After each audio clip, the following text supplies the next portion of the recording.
All of my children are very strong-willed in their own way.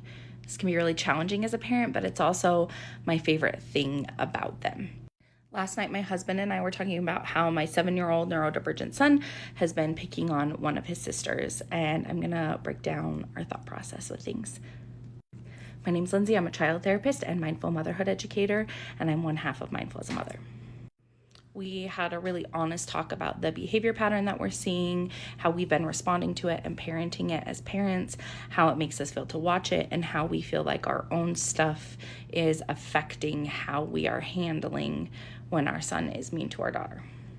We also talked about why we think this continues to happen, even though we are doing our best effort to prevent it, because something we are doing is not working, right? We are not sending the message in a way that my son can receive it. Here are some conclusions that we came to. We came to the conclusion that the behavior pattern is connection seeking on our son's part. Even though the behavior is not the correct way to seek connection, we feel like that is where it's driven.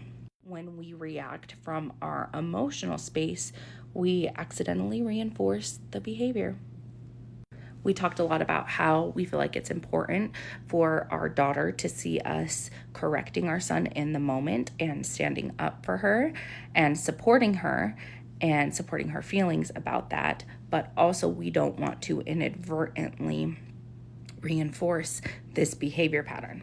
We also both took ownership of the fact that the way we react emotionally is harming our relationship with our son and is inadvertently reinforcing the pattern. Oops.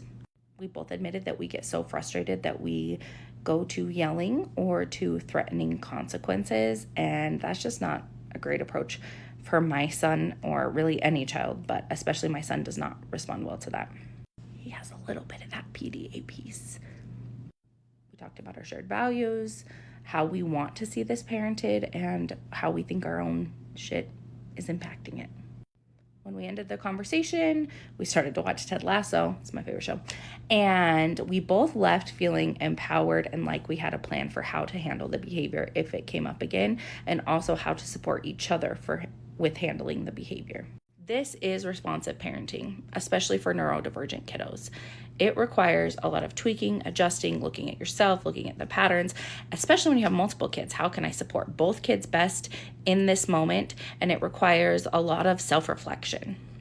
It can be super messy and emotional, but it's also so connecting and allows us to show up for our kids in the way that we want to and to have the relationship with our kids that we want to have.